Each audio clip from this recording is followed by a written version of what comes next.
This is Roman Prokopchuk, and this is the Digital Savage Experience podcast. Today, I have with me Dean Fox. Dean is a mindset coach, international speaker, trainer, consultant, and entrepreneur. Having experienced the highs and lows of life, he uses his own experiences to inspire others that too they can find true self and live a life without limits. Thank you for joining me today. Thank you so much, Roman. It's a real pleasure. My pleasure. So tell me a little bit about your journey. How did you get to where you are today? So my background initially, I started in engineering. So in the UK, I'm from the UK, northeast of England, and we're a traditional engineering manufacturing region. And I started there as an apprentice.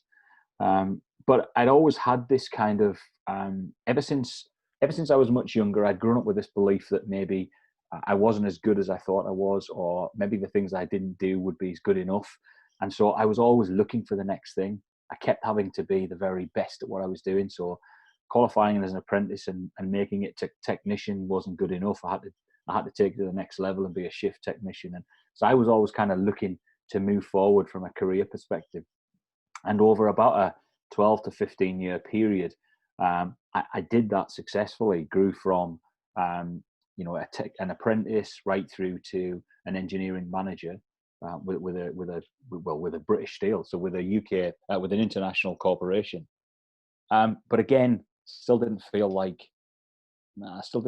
fulfilled. I didn't feel like success was what it felt like, and so I started to look for what was the next step, where could I go with it, and so I took what at the time seemed like a bit of a backward step. I came down and went into commercial and into sales, but I had to start at the bottom. So I started as a trainee salesperson with another company, and over the next kind of 10 years, I grew through that organization from trainee salesperson right up to national sales manager, managing a 7-figure budget, expense account, company car, you name it. From the outside, what would look like the dream job with all the trappings. But again, I still didn't feel like I'd achieved success. I still didn't feel right. It still didn't feel like I was fulfilled in some way, shape or form. And so I decided that maybe if I was in business for myself, that might be what would make me good enough. That would be the thing that would define me and show that I could do whatever it is that I wanted to do. So I left the corporate world and set up a property investment and development business. So I went into real estate along with my wife, and we did that in about 2003. And so between 2003 and 2008, we grew a successful real estate investment and development business in the UK, and things were going really well. And then 2008 happened, and it was one of those. I don't know whether we'll ever see anything like that again, but certainly it was the most difficult financial period I'd ever experienced in kind of my generation, and it was also really difficult because it was felt virtually almost across the world, and in such a very short space of time. It was almost, we closed the doors to the office at 5 p.m. one day, and they didn't open again 9 a.m. the next day. And that was a difficult time, both financially and also from a business perspective, because everything that we'd kind of built around that period just was shutting down. Doors were just closing left, right, and centre. And so we lost a lot, both from a financial perspective and from a business perspective. And we'd also positioned ourselves. So during the time, that 5-year period when things were going well, we'd taken some of the funds that we generated through our property business, and we invested them with another organization. We grew up with certain beliefs about money and things like that. And one of the things I was always told was, you shouldn't have all your eggs in one basket, and you should prepare for a rainy day. So I'd taken some of that advice, and we'd taken some of those profits out, and we invested them with another company. And that was going to be our fallback position. So it's during kind of the back end of 2008 and early 2009, when things were really difficult, we said, right, okay, what we'll need to do is we'll need to withdraw that investment. We'll need to put ourselves back on an even keel, and we'll need to reassess and start again. And what we found out was that the company we'd invested with was affected in two ways. One, obviously, by the financial crisis themselves, but more importantly, one of their senior people had embezzled some of the funds, in fact, all of the funds.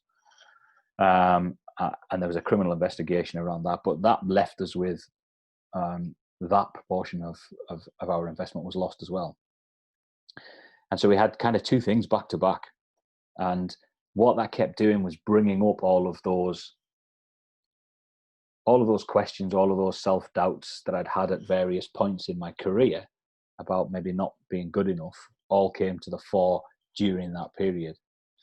And then what happened was in March 2010, my wife and I and my youngest son were traveling in a vehicle that was involved in a road traffic accident, quite a serious one. And we were really unable to work from that point on for about 12 months. I couldn't drive for about 10. And so those three things together between 2008 and 2010, March 2010, kind of really just finished everything that we had. We'd lost the business, we'd lost our investment, we were in danger of losing our home at that point. I'd ended up personally bankrupt, and I found myself in a position from both a business perspective, but more importantly at that time, I'd found myself in a personal position where that self-doubt had reached a point where I didn't think I could go on. I didn't think we were ever going to be able to recover. I started blaming myself. It was my fault. My family were looking to me for inspiration and how we could get back to where we were, and I had nothing to offer, and that just increased the level of self-doubt that I had on an ongoing basis, and it led me to probably the most difficult personal time in my life. And I openly talk about the fact that, in the back end of 2010, in fact, early December 2010, it was one of those winter mornings in the UK where we often get like a bright blue sky, but it's really cold and crisp frost morning. And I'd got up and said that I needed to go out for a walk. I told my wife I was going for a walk just to clear my head and to do a bit of thinking. But in reality, I'd made a decision that I wasn't going to come back, that I was going to go and end everything that day. And I left on that morning with that sole intention. And I went to some woodlands near not far from where we live. And at the time, I couldn't piece things together. But looking back, essentially two things happened. One was I'd made a decision that that's what I was going to do. And all the way there, I became more and more angry with myself, with the world, with the industry, with everybody. And I got to a point where there's a clearing in the woods not far from where we live, and I kind of took a seat there. And at that point, when I'd actually made the decision and said, right, this is it, I am not going back, there was a moment where a real kind of peace just came over me. It was quite a surreal moment. It was as if everything went in slow motion and stopped, and it was just really quiet and calm and peaceful, and I didn't feel all the stress and anger that I'd felt before. And I wasn't entirely sure at the time why, but I just started to ask myself questions, which was, okay, so why am I here? I could have been killed in a car accident. Why have I gone through the things I've gone through? For what purpose? There must be a reason. And I don't know what that reason is, but something was telling me that I should go back, that I shouldn't end anything that day. And I don't know why, I wasn't sure, but I listened and I didn't do that. I returned home. And when I got back home, I was looking for some inspiration, and I took a book from the shelf, which was a book called Think and Grow Rich. And it was a book that was given to me by my son on a return trip from Australia that we'd been to just before the financial crisis in 2008. And I'd read it a couple of times in that period, but never really got anything from it.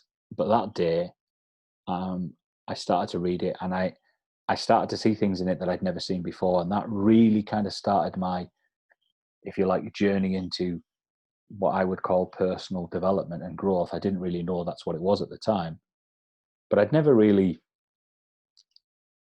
I'd always read and I'd always set myself goals, and I'd always felt I was driven to do something, but I'd never really questioned why or what it was all for.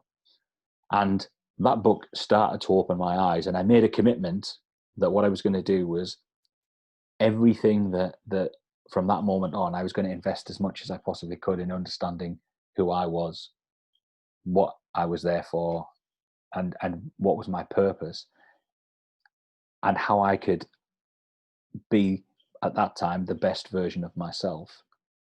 And that's what I did. So over the next kind of probably 6 to 8 years, everything that we generated, whether it was through going back into work or starting another business, everything that we did was a proportion of that was used to reinvest in ourselves. And I've been blessed to be able to travel to a number of places around the world and meet some of the most amazing personal development speakers and mentors and coaches, and work with some of them over that time. And it was through that I started then to make some changes to the way that I looked at myself and the way that I looked at my life. And the businesses that we developed from there on in, I started and built a consultancy business which supports vocational education systems internationally. My wife wrote a book and launched a children's workshop-based education program around looking at your dreams and fulfilling them for schools. My wife runs a women's empowerment network. I now run a coaching business and a speaking business. And latterly, those two, the coaching and speaking, that was never an intentional plan. It was not something I decided 5 or 6 years ago that that's what I was going to do. But I listened to somebody, a gentleman called Kavit Harrier, who's a bit of a mentor in the UK. And one of the things he said was about purpose was that he doesn't believe that you find a purpose. He believes it claims you. Something just grasps you and says you are meant to do this, and you just become linked to it. And that's almost what happened with the coaching and speaking, was that as I started to make some of these changes in my life and things started to improve, it didn't happen overnight. It was a journey. But people then started to ask me what I was doing, what things I'd made, changes I'd made, and would I come and share my story with them or with somebody they knew or a group. And it just kind of unfolded from there. And then people started asking me, could I help them with a particular area of their life or their business? And so the coaching business just kind of evolved. It never really it was not a plan. It was just something that happened. And the more I started to do that, the more I realized that I could start having an impact, and what I was doing was impacting other people's lives. And that is when I suddenly realized that, yeah, that is what I want to do. It's not about the business or about the actual process. It's about the impact I can have on somebody else. And so sharing the story, I'll do that, to as many people as I can, simply because I want people to know that who they are, their true self, has no limits. And everything else that we're driven by. So the feelings that I had about not being good enough were things that I'd kind of created around who I thought I was and who everyone else thought I should be, and not who I really was. And that became the real kind of my real light bulb moment, probably 2.5, 3 years ago, when I suddenly realized it's not about anything else. Happiness is not an external thing. It's something that I have within, and it's there all the time. I choose to not follow it sometimes, or I had done in the past. And so being in that position, I'm inspired and empowered every day just to share a little bit of that with somebody, in the hope that it can have an impact on their journey. And because of something I said, they can say, I went on to do this, and it was something that you said on that day that really empowered me or inspired me to keep going, or not to give up, or to come from what was a dark place to somewhere within the light that allowed me to continue. And that's been my journey from corporate career, if you like, through to speaker and coach and entrepreneur. Yeah, I think it's important to obviously find the path that you're kind of destined to be on, and what you thought was, a goal or what you wanted to do, let's say 10, 20 years ago, that oftentimes and really changes as you go through life.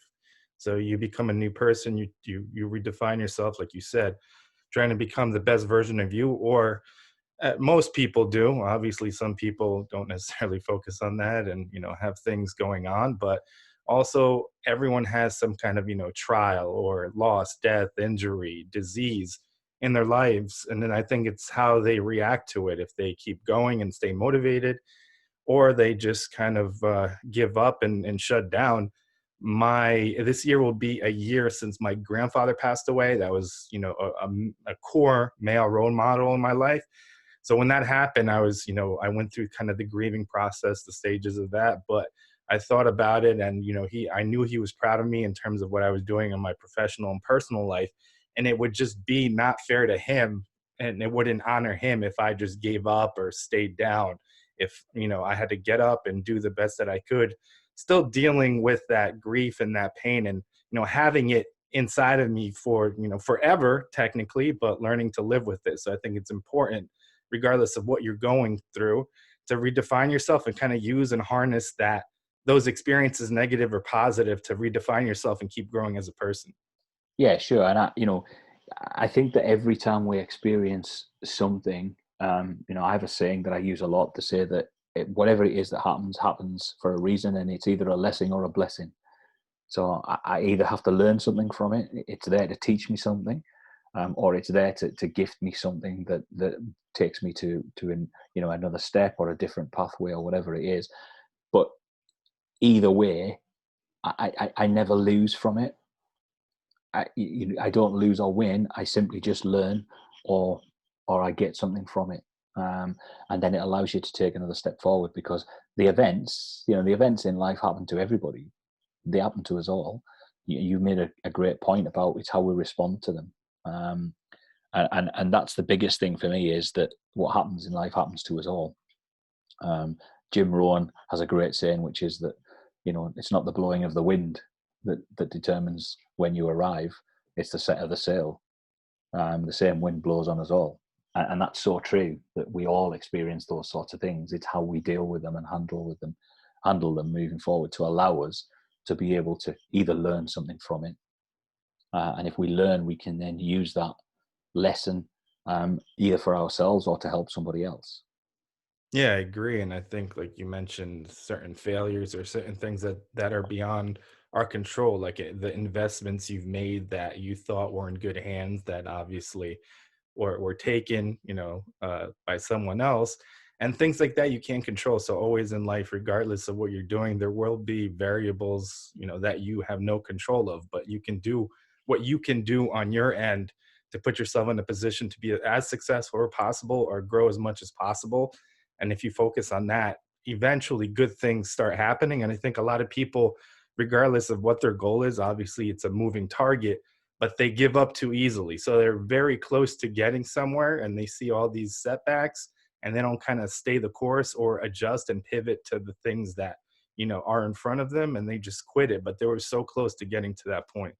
Yeah, there's a great book, which is a kind of a story that was written out of one of the chapters in Think and Grow Rich, which is called 3 Feet from Gold, which is a great kind of example of people who almost get to where, the gold is, almost get to where they should be, but they just quit just too early, just before, before they get their success, whatever success is for them. And the saying is that, success, the biggest success is usually just beyond people's greatest failure. But, when they get to that point, they do usually take that next step. Yeah, I agree. So what motivates you to succeed? Um, What's really interesting is, if you probably asked me that 4 or 5 years ago, or maybe a little bit longer than that, it was definitely about being the best that I could be, in whatever that was I was doing at any given time. But what motivates me now is, I'm more motivated by helping people understand, what the truth is, who they really are, so that they can make decisions in their life and overcome some of the obstacles that might be in their way or holding them back, um, so that they really, really understand that they are unlimited, that they can go and do whatever it is they want to do. Um, and that's what motivates me on a daily basis. I, I really want more and more people to understand the keys, steps, if you like, or the key parts and elements around the fact of who they are really. Because most of us are in search of happiness, or a version of it. So even though we'll define that as the house or the car or whatever it is that's driving us, but ultimately it's because we've said that it's when we achieve that, whatever that is, it's that will make us happy.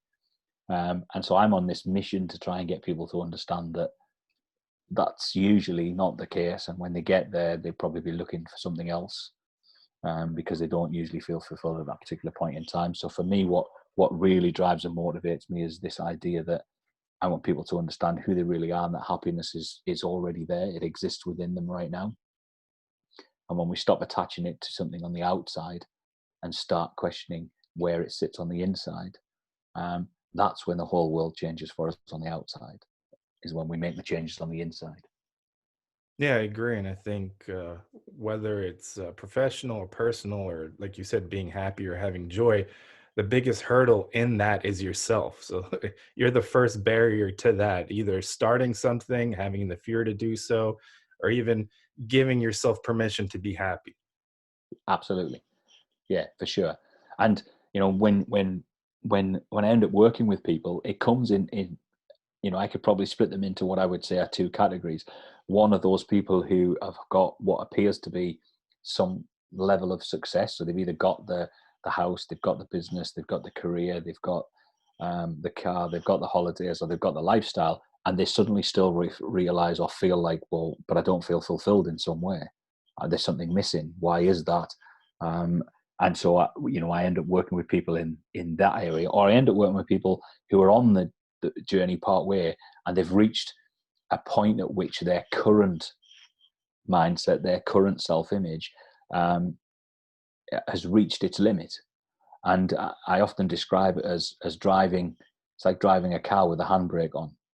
They've got kind of a mental handbrake on, so it's like they really know what they'd like to do, and they'd like to take the next steps, but they just don't feel like they can, or something seems to be holding them back.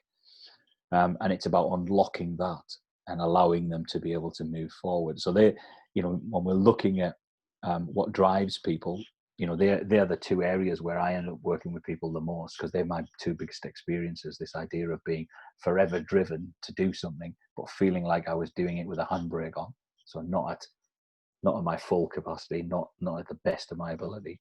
And secondly, having reached elements of the highs, if you like, having got the business, still not real feeling, well, hang on a minute, this is everything I ever wanted. It still feels like there's something missing. Yeah, I agree. Those kind of two paths, either not giving your all, or getting to a certain level of success, and having a void still there. Yeah, for sure. So, what's one thing that you may have seen as a weakness in the past in yourself that you've turned around and utilized as a strength today? So yeah, it's a good question, because if you'd have, again, looking back, I'd have probably said that my weaknesses were all around these beliefs that I held about that I wasn't maybe as good as I thought I was, or I wasn't good enough. And coming to understand where they came from, and the fact that they're not actually real in those terms, that they're illusions that I created based on events that happened, means that having known they're not true means that I can go on and do anything else. I think what really is the difference from you know 10, 20 years ago and now, is this idea that I was always striving for something else. So what I thought actually was a strength before was probably my resilience and ability to be able to just keep pushing forward to achieve what I thought I wanted. I now, looking back, that was, to a certain aspect, that was a bit of a weakness for me, because it was pushing me all the time, but it was pushing me for something that I didn't really want necessarily. I thought it was going to give me something else, and it didn't. So my biggest strength now is this idea that it doesn't really matter what goes on in the outside world, essentially, because who I am is who I am, and that as long as I live my life authentically and true to myself, then where I need to be, I will end up where I need to be, and I'll be guided to where I need to be at the relevant times. So I'm a huge believer now in that things always happen for a reason. So people will say to me, "Well, are you telling me that your car accident happened for a reason?" And I'm like, "Absolutely. It was designed to take me in a different path from where I was going." It was almost like a reminder to say, "Well, I've given you a few nudges. The universe has given me a few nudges to say maybe this is not the right path, and you didn't take notice of those kind of nudges, if you like. So now I'm going to put a real block in the way so that you have to take a different path." So I'm a big believer in this idea that everything that we experience for a reason. It's not always obvious to us at the time what that reason is. It's very difficult to join the dots looking forward, but it's much easier to join the dots looking back and say, if it wasn't for that, I would definitely not be doing what I'm doing today. That's for sure. And so being able to have an impact on other people's lives is solely down to the things that happened to me during that 3 to 4 year period. Yeah, I agree. So, what's one piece of advice you have for the audience, personal or professional? Um, I think the biggest thing for me is based around this idea that we talk about resilience, we talk about the ability to be able to keep going. And I mentioned it earlier on, Roman, about people often stop just before they're about to get the success that they've been looking for. And it's this idea that when things happen, and they will, that people don't keep going long enough. They don't appear to have this resilience to keep going. And I want people, really more than anything, to know two things. One is that who they really are is enough. It's good enough to be whatever it is that they want and achieve whatever it is that they want. And the second thing is but that only really happens if they're prepared to be resilient enough to go through the things that happen to them, and understand that all those things are designed specifically to take them to a particular point and a particular place. It might be to meet a particular person, or it might be to discover a particular passion or a purpose, or to end up in a particular place. But ultimately, everything's designed that way. And if they keep going long enough, and they keep moving towards whatever it is they've visioned for themselves initially, those doors will open and the paths will be created. Yeah, I agree. And I think oftentimes people complain about kind of the cards that they're dealt, or the people around them, that they're getting these breaks and opportunities, but they're only seeing these highlights. So a good example is, let's say, social media. It's a highlight reel of your life. So you're seeing vacations, you're seeing these successful milestones in people's lives, but you're not seeing all that blood, sweat, and tears that went into achieving that, and the stuff that these people are experiencing that are maybe darker, like loss and depression and other things they're suffering from outside of that. So in terms of 2020 society, people oftentimes look at things like that, but don't necessarily understand or see that everybody's going through something, and everybody has the opportunity to achieve something or move towards something if they simply focus on it and try to overcome the things that they're going through. Yeah, sure. And I think that you're right. This idea that people only see the highlight, people look at, people who seem to have burst onto the social media scene in the last year, for example, and seem to be everywhere and are doing amazingly well. But they forget that, they may have burst onto the scene, but they've probably been doing what they've been doing, for the last 10, 20 or 30 years. It just so happens that now is the time when they've achieved the success that they've been working towards, and people only see the end bit. they don't ever see the 20 or 30 years of hard work that they've put in. Yeah, I agree.